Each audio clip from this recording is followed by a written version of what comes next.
안녕하세요. 정보가 세상을 바꾼다의 인포뱅크입니다. 이번에 전해드릴 내용은 유럽 겨울용 천연가스 확보 성공, 러시아 천연가스 중국 거쳐 유럽 들어와에 대해서 알아보도록 하겠습니다.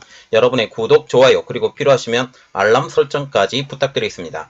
지금 유럽이 겨울용 천연가스 확보에 거의 성공한 것처럼 보입니다. 러시아산 천연가스가 돌고 돌아서 유럽으로 돌아온 것이죠. 그 중간에 중국이 끼어져 있습니다. 러시아의 천연가스 차단으로 에너지 위기에 몰린 유럽이 중국의 천연가스 공급 덕분에 급한 고비는 넘긴 것이죠. 중국은 자체 생산한 천연가스와 러시아에서 수입한 가스를 유럽에 되팔며 막대한 이익을 챙겼으며, 외신들은 유럽이 러시아 의존을 벗어나기 위해 중국에 의존하게 되었다는 평가를 받고 있습니다. 지금 중국과의 관계도 지금 많이 안 좋은 상황에서 중국의 입장으로서는 두 마리 토끼를 다 잡는 거죠. 러시아도 친해지고 유럽도 친해지는 그런 입장이 되는 것입니다. 자, 그래서 이번에 알아볼 내용은 유럽 겨울용 천연가스 확보 성공, 러시아 천연가스 중국 거쳐 유럽 들어와입니다.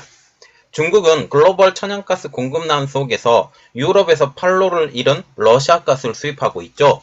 러시아는 올해 인도네시아와 미국을 제치고 중국의 네 번째 천연가스 공급국이 되었습니다. 중국은 코로나로 주요 도시를 봉쇄하고 주요 공장들이 가동을 중단하면서 이 남은 잉여 천연가스를 보관하기보다는 유럽에 재판매를 하면서 장사를 하고 있습니다. 중국은 부동산 붕괴와 경기 침체, 이것으로 인한 에너지에 대한 욕구가 많이 억제되었음에도 불구하고 상대적으로 시장 가격보다 저렴한 러시아 천연가스를 대량으로 구매를 했죠. 올해 중국은 러시아에서의 가스 수입은 늘었지만 다른 국가로서의 가스 수입은 대부분 감소했습니다. 지난 7월 중국 세관 자료에 따르면 1월부터 6월까지 러시아로부터 총 235만 톤의 액화천연가스 LNG를 구매를 했습니다. 수입량은 전년 동기 대비 28.7%, 약 4분의 1이 늘어난 것이죠. 이것은 러시아 생산업체 가스프롬이 최근 시베리아힘 파워 오브 사이베리아라는 파이프라인을 통해 중국의 일일 공급량을 사상 최고치로 늘린 것과로는 별도로의 수입입니다. 이 가스 파이프라인을 통해서 들어오는 것도 어마어마한 양인데 이 이외에 이 수입을 또 하게 된 것이죠. 중국으로 공급되는 러시아 파이프라인 가스 공급은 2022년 상반기에 63.4%나 증가했습니다. 분석가들은 중국이 러시아의 LNG 수입을 크게 늘린 배후에 주목하고 있는데요. 중국이 소비하는 천연가스의 절반 이상을 수입하고 있기 때문이죠. 이 가운데 3분의 2 정도는 LNG 형태로 수입합니다. 중국 내 천연가스의 수요는 경제의 역풍, 그리고 광범위한, 말하자면 제로 코로나로 인한 광범위한 폐쇄로 인해서 급격하게 감소하고 있습니다. 이 가운데 천연가스의 수입량이 늘게 된 것이죠. 이것은 약간 안 맞는 것입니다. 따라서 국내 수요가 줄고 있는데도 불구하고 러시아 LNG가 수입량이 급감하고 있고 파이프라인을 통한 천연가스의 양도 증가하고 있다는 거죠. 옥스퍼드 연구소의 중국 에너지 프로그램 이사인 미첼 미다는 러시아 LNG의 증가는 제재로 인한 일본이나 한국으로 가지 못하는 물량이 중국으로 간 것일 수 있다라고 말하고 있습니다. 중국은 서방의 제재를 무시할 경우 자국의 수출입 업체들이 손해를 볼 수 있다고 생각을 하고 있죠. 중국과 같은 경우는 지금 러시아에 착 붙어서 러시아 편을 들고 있다라는 이러한 의심을 많이 받고 있죠. 이러한 상황에서 중국은 싸게 구입한 러시아의 LNG를 은밀하게도 아니죠. 거의 대놓고죠. 유럽에 재판매해서 러시아 제재 불참에 대한 수위도 낮추고 유럽과의 나빠진 관계도 회복하려 하고 있습니다. 파이낸셜 타임즈는 지난 29일 미국 원자재 시장 조사 기업인 케플러를 인용해서 올해 상반기 유럽의 액화천연가스 LNG 수입 규모가 전년 동기 대비 60%나 증가했다고 전했습니다. 이는 가장 큰 문제는 러시아의 가스관 잠금에 있죠. 유럽이 수입한 LNG 규모는 5,300만 톤으로 중국 및 일본의 수입량을 넘어섰으며 덕분에 유럽 내 천연가스 비축률을 77%까지 올릴 수 있다고 전하고 있습니다. 유럽 정부들은 지금같이 수입 추세라면 오는 11월까지 그들이 최소한으로 생각하고 있는 80%의 비축률을 달성할 수 있을 것으로 보이고 있다는 거죠. LNG와 같은 원자재는 보통 선물 시장에서 장기 계약으로 구매를 합니다. 그러나 유럽은 그럴 수가 없었죠. 이전에 러시아에 콜만 하면 바로바로 왔기 때문에 이러한 것들을 굳이 할 필요가 없었다라는 거죠. 왜냐하면 유럽은 러시아에 연결된 파이프라인을 통해 손쉽게 천연가스를 구매할 수 있었기 때문에 굳이 장기 계약을 맺어서 이 오는 시간도 걸리고 여기에 돈도 묶이고 이러한 것들을 경제의 규모로 보면 굳이 그렇게 할 필요가 없었다라는 것입니다. 그러나 유럽 국가들은 상황이 바뀌었죠. 러시아의 우크라이나 침공으로 인해 이전에 사고 있던 러시아의 천연가스를 더 사지 못하게 되면서 발등에 불이 떨어진 것입니다. 러시아가 독일로 이어지는 해적 가스관인 노르드스트림 1 운영 재개를 하루 앞둔 2일 문제가 발견됐다며 가스 공급 중단까지 통보한 상황이기 때문이죠. 그래서 지금 현재는 독일로 가는 가스가 전혀 없습니다. 러시아 국영에너지 가스프롬은 이날 오후 발표한声明에서 노르드스트림 1 가스관에 관해 정기 점검 중 누출이 발견됐다라고 밝히면서 노르드스트림을 통해 가스 공급이 완전히 중단된다라고 밝히고 있습니다. 자, 이게 공식적인 문서인데 이것은 자료로 봐주시면 감사하겠습니다. 지난 7월 열흘간 유지 보수를 위해 노르드스트림 1을 중단한 뒤에 가스 공급을 30%에서 20% 수준으로 감축한 뒤 이번에 완전히 끊어버리게 된 것이죠. 러시아 측은 또한 지난달 31일 프랑스 에너지 기업인 앙지로 수출되는 가스 공급을 이달부터 전면 중단한다고 발표했고 전면 중단된 상황입니다. 사정이 이렇다 보니 겨울철을 앞둔 유럽은 돈을 좀 더 주더라도 선물 시장 대신 현물 시장에서 마구잡이로 물량을 사들이고 있는 것이죠. 여기에 물량을 대는 국가는 바로 중국이라는 사실입니다. 중국 광저우의 에너지 기업인 조브그룹은 최근 유럽에 LNG를 대량 수출하면서 최대 1억 달러, 한국 돈으로 약 1347억 원의 차익을 남긴 것으로 알려졌습니다. 중국의 국영 에너지 기업인 중국 석유화공그룹 시노펙은 지난 4월 실적 발표에서 남는 LNG를 국제시장에 내다 팔았다고 밝혔고 판매한 규모만 315만 톤으로 알려졌습니다. 중국이 해외 시장에 재판매한 LNG 총량은 약 400만 톤으로 추정되며 이는 지난 6월 말까지 유럽이 반기 동안 수입한 천연가스의 약 7% 규모라는 것이죠. 러시아발 천연가스 공급이 완전히 끊긴 상황에서 중국에서의 LNG 수입량은 지금 현재 끊겼기 때문에 지금 프랑스도 그렇고 독일도 끊겼기 때문에 더 많아질 것으로 보입니다. 중국 역시 러시아 등 해외에서 천연가스를 수입하는 국가죠. 파이낸셜 타임즈는 중국의 상반기 실질 국내 총생산 성장률이 2.5% 수준이라며 코로나19 방역 정책에 따른 경기 침체와 연료 수요 감축을 지적하고 있습니다. 신문이 이처럼 국내 수요가 줄어들면서 남는 연료를 내다 팔 여유가 생겼다고 설명을 하고 있죠. 또 다른 원인은 중국이 석탄을 비롯해 에너지 생산에 집중하고 있다는 것입니다. 중국 산시성은 올해 석탄 생산량을 1억 톤 가까이 늘려 13억 톤까지 증산했고 내년에도 생산량을 늘릴 예정이라고 말하고 있습니다. 이는 30일 넘게 이어진 전력난이 그 배경이 되고 있습니다. 스촨성의 폭염 가뭄으로 인한 전력난으로 인해 장기적으로 석탄의 생산량의 증산이 필요한 상황이죠. 중국과 같은 경우는 거의 대부분의 그 전기를 석탄 화력발전소로 만들고 있기 때문에 석탄 화력발전소가 3분의 2 이상을 가지고 있어요. 그래서 이것을 대비하기 위해서라도 석탄의 증산이 반드시 필요한 상황. 이러한 상황에서 산시성이 최대 석탄의 생산 기지, 여기에서 생산을 한다라는 거죠.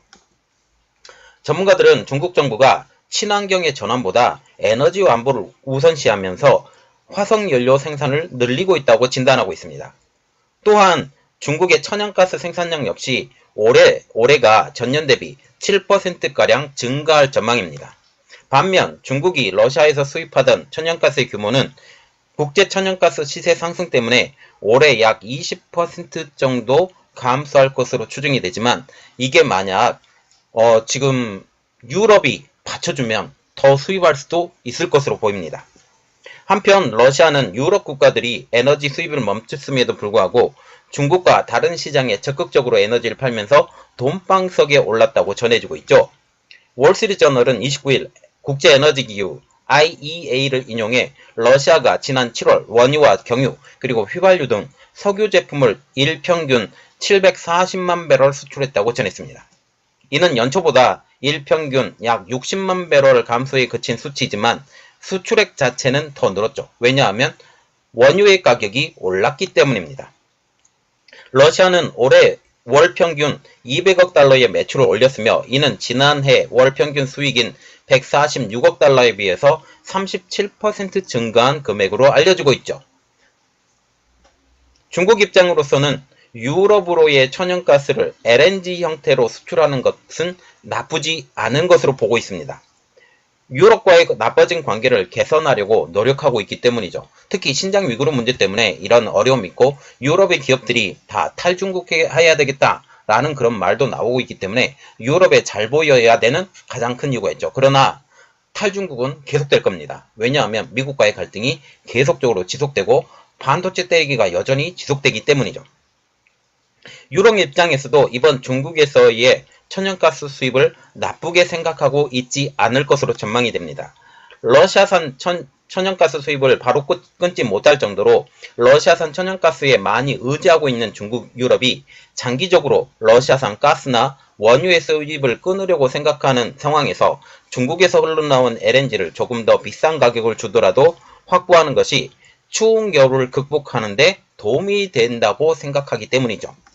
이번 거래는 유럽과 러시아, 중국의 니즈가 동시에 충족된 현상입니다. 러시아와 같은 경우도 이번에 이러한 것을 전혀 몰랐다라는 것은 말도 안 되는 사례예요.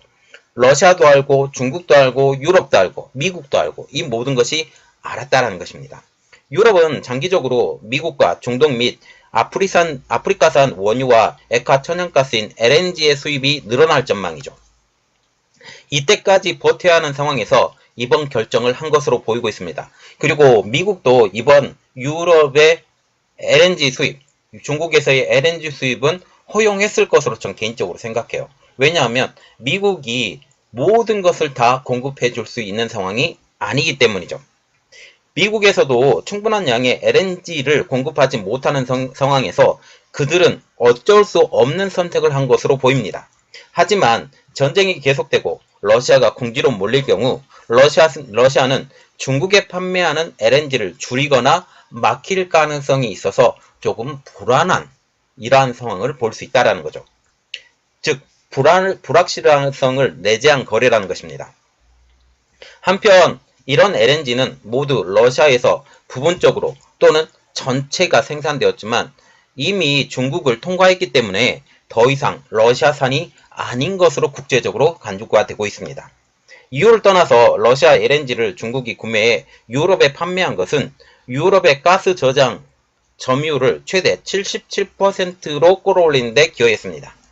이 상태가 계속된다면 유럽은 80%를 채우겠다라는 명시된 목표를 달성할 가능성이 농후해져 가죠. 이렇게 되면 유럽은 절약을 통해 추운 겨울을 이겨낼 희망을 갖게 됩니다. 하지만 중국의 경제 침체가 유럽에 절실한 천연가스를 가져다 주었지만 코로나 봉쇄가 끝나고 중국의 경제 활동이 어느 정도 회복이 된다면 상황이 빠르게 반전될 수 있다는 단점을 가지고 있어요. 그리고 겨울이 되면서 중국도 천연가스의 사용량이 늘 수 있다는 것도 단점입니다. 중국은 유럽에 더 이상의 러시아 LNG를 재수출하지 않을 가능성도 존재하지만 러시아가 계속 공급하는 한, 중국이 더 많은 러시아산 LNG를 원하는 한 이 수출은 가능하다는 거죠. 러시아가 우크라이나를 침공한 후 경제 제재가 가해지자 러시아가 보복을 위해 유럽의 천연가스 수입을 줄이고 팔지 못한 천연가스를 중국에 더 많이 판매하는 것이 다시 유럽으로 흘러들어가는 흐름이 형성된 것입니다. 유럽은 초인플레이션 고통 속에 천연가스도 중국으로부터 시세보다 훨씬 더 비싼 가격을 주고 구매하고 있는 셈이 되는 것이죠. 당장 필요한 천연가스는 이런 이익여분을 활용해야 되겠지만 종속이나 의존해서 다시 말하면 중국의 종속이나 의존에서 탈피하려면 미국의 천연가스의 생산량을 더 늘리고, 다시 말하면 셰일가스를 통한 천연가스의 생산량을 더 늘리고, 매장량이 풍부한 지금 현재 가장 마지막 보루로 남아있는 아프리카 지역의 생산 투자를 늘려야 됩니다. 이를 위해서 지금 빠르게 지금 유럽이 움직이고 있는 것이죠. 특히 세계 천연가스 매장량 1위를 두고 경쟁하는 이란이 핵 합의에 성공할 경우 시장은 러시아에 대한 의존을 더 빨리, 더 많이 줄일 수 있습니다. 그러나 이란과 같은 경우는 조금 상황이 어려운 상황이죠. 이란은 시간은 자기 편이라고 지금 얘기가 나오고 있고, 이것에 대해서 제가 분석을 여러분들에게 해드려야 되는데, 시간은 자기 편이라고 하면서 좀 허들을 높이고 있어요. 핵합의 협정을 자기에게 유리한 쪽으로 한다라는 거죠. 그리고 미국 입장으로서도 이란을 끌어들여서 사우디의 콧대를 낮춰야 된다라는 생각까지 갖고 있지만, 그럼에도 불구하고 그들과 대항한 나라라는 거죠. 이 이란이 중국과 가까워지면 안 된다라고 생각을 하고 있습니다. 그래서 어느 정도의 핵 합의를 미국이 원하는 만큼 해야 된다라는 거죠. 그리고 지금 현재 이란을 지배하고 있는 이란 지배계급 자체가 조금 더 바뀌어야 된다라는 그런 생각이 미국에 있습니다. 그래서 이 상황은 조금 더 지켜봐야 되는 것이죠. 중국이 코로나 봉쇄를 풀고 경제활동을 본격화하더라도 천연가스의 절대량이 부족하지 않도록 언제일지 모르는 주어진 시간 동안 천연가스의 생산을 늘릴 수 있는 투자를 아끼지 말아야 할 것입니다. 지금 현재 이제 마지막에 보루로 남아있는 지중해 지방, 그리고 아프리카 지방, 이러한 지방의 투자를 하루빨리 해서, 지금 아프리카와 같은 경우는 미국과 유럽이 가만히 놔뒀어요. 가만히 놔두면서 어떤 일이 벌어졌느냐? 지금 현재 중국이 여기를 침공하려고 했는데, 이제 아프리카 중요한 보물지역으로 지금 다시 나오게 되는 것이죠. 이러한 상황에서 미국과 유럽이 아프리카의 투자를 지금 빠르게 진행해 나가고 있고, 이것이 중국의 1대1로와 맞부딪히고 있습니다. 자, 지금 보시면 현재 유럽이 어느 정도, 그리고 지금 현재 그들이 원하는 80% 수준까지 찰 것 같습니다. 이 겨울은 어느 정도 넘어갈 것 같아요. 올해는 문제가 되지 않습니다. 이제 내년을 봐야 되고, 이 상황에서 어떻게 그들이 견딜 것이냐, 어떻게 더 나갈 것이냐, 그리고 카타르 지방에서 더 많은 LNG가 지금 생산이 되는데, 이것을 유럽형으로 이제 가게 될 거예요. 가게 되는 이러한 상황에서 그들이 어떤 방법으로 더 갈게 될 것이냐 라는 것을 우리가 봐야 되는 거죠. 지금 현재 문제가 아니라 미래를 위한 문제가 더욱더 진행돼 가고 있다 라고 보시면 되겠습니다. 이번 내용은 여기까지 하겠고요. 저의 내용이 여러분들에게 도움이 됐다 라고 생각을 하시면 구독과 좋아요, 그리고 필요하시면 알람 설정까지 부탁드리겠습니다. 감사합니다.